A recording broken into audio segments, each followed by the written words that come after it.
नमस्कार दोस्तों, global news trend पर आपका स्वागत है।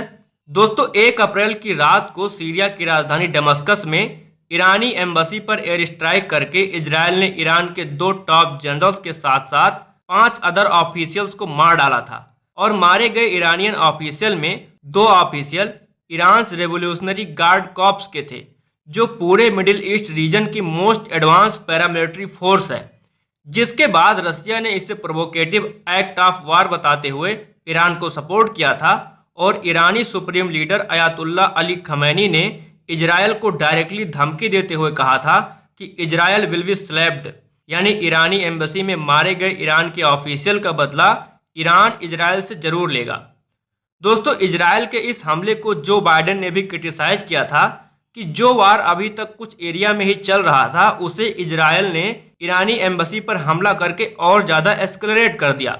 साथ ही ईरानी ऑफिशियल ने इंडिकेट किया कि ईरान अक्टूबर से ही वार अवॉइड कर रहा है, लेकिन जहां एक तरफ यूएसए रेड सी में हौतीस को मार रहा है, वहीं दूसरी तरफ इजरायल गाजा में फिलिस्तीनियों को मार रहा है। और अब जब इजरायल ने डायरेक्टली ईरानी एम्बेसी पर ही अटैक कर दिया, तो हमारे पास रादर टू अटैक कोई ऑप्शन ही नहीं बचा है।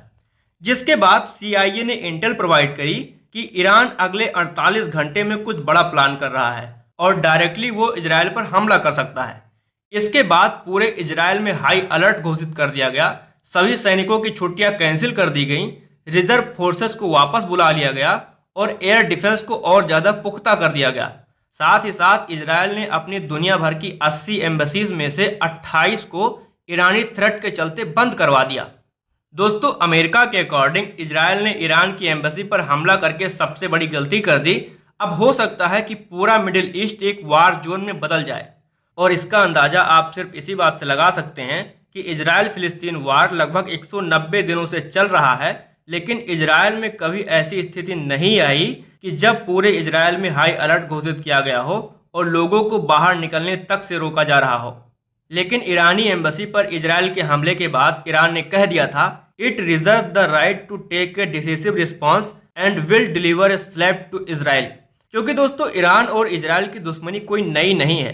1979 में ईरानी रेवोल्यूशन के पहले ईरान एक मोनार्की हुआ करता था, जहां पहलवी डायनेस्टी रूल किया करती थी। लेकिन ईरानी रेवोल्यूशन इस डायनेस्टी के last ruler Shah Mohammad Reza Pahlavi को हटाकर समाप्त हो गई थी, क्योंकि 1979 के पहले ईरान खुद को मॉडर्नाइज करने की कोशिश कर रहा था। वो वेस्टर्न कंट्रीज की तरह लिबरल और एडवांस बनना चाहता था। लेकिन ईरानी रेवोल्यूशन में पहलवी डायनेस्टी के पतन के बाद ईरानी लीडर्स ने खुद को हार्डकोर इस्लामिक कंट्रीज के साथ जोड़ने का फैसला किया और ईरान को प्रॉपर इस्लामिक कंट्री बनाने की तरफ कदम बढ़ाया, जिसकी वजह से ही ईरान लेबनान में हिजबुल्ला और फलस्तीन में हमास के साथ जुड़ गया।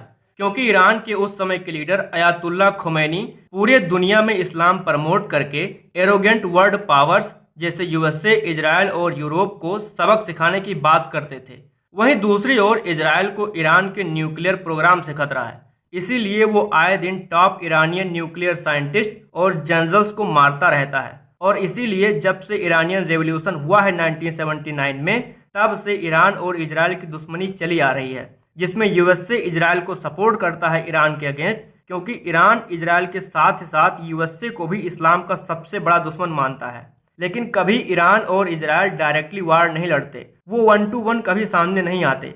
ईरान लेबनान में हिजबुल्ला और फिलिस्तीन में हमास को सपोर्ट करता है, जिससे वो इजरायल पर अटैक करे, और सीरिया में प्रेसिडेंट बशर अल असद की सरकार को भी सपोर्ट करता है, जिसके तहत वो सीरिया को डिफेंस इक्विपमेंट भी सप्लाई करता है, जो कि अल्टीमेटली इजरायल के अगेंस्ट ही यूज किया जाता है। और इसीलिए इजरायल और यूएसए बशर अल असद को हटाना चाहते हैं, लेकिन ईरान के सपोर्ट की वजह से वो कामयाब नहीं हो पा रहे हैं। अब दोस्तों, रिसेंटली इजरायली एयर स्ट्राइक के बाद ईरानी हमले के खतरे के चलते पूरा इजरायल तो हाई अलर्ट पर है, लेकिन साथ ही साथ यूएसए में भी हाई अलर्ट हो गया है।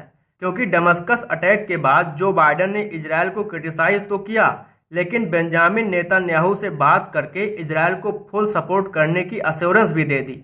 लेकिन जब अमेरिका का ये सपोर्ट ऑफिशियली डिक्लेयर किया गया, उसके कुछ ही घंटे पहले ही ईरान ने स्टेटमेंट जारी करते हुए यूएसए को वार्निंग दे दी कि अमेरिका को इस कॉन्फ्लिक्ट से दूर रहना चाहिए, उसको बीच में आने की जरूरत नहीं है।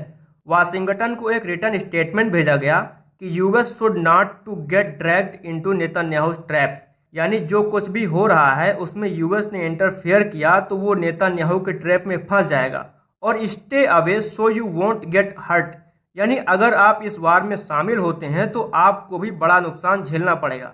इसके रिस्पांस में US asked Iran not to target American facilities, वरना अमेरिका भी रिस्पांस करेगा। तो दोस्तों आई होप ये पूरी वीडियो आपको पसंद आई होगी। आपको क्या लगता है, ईरान इजराइल पर अटैक करेगा या इजराइल के जैसे ही कोई स्ट्राइक करके बदला लेगा? और इसमें अमेरिका का क्या रोल होने वाला है? क्या मिडिल ईस्ट एक वार जोन में बदल जाएगा या ईरान को यूएस से संभाल लेगा? आप अपना विचार कमेंट सेक्शन में जरूर बताएं। और इस विषय से रिलेटेड अगर कोई नई अपडेट आती है तो उस पर मैं डेडिकेटेड वीडियो आपके लिए जरूर लाऊंगा। मिलते हैं नेक्स्ट वीडियो में, तब तक के लिए जय हिंद, जय भारत।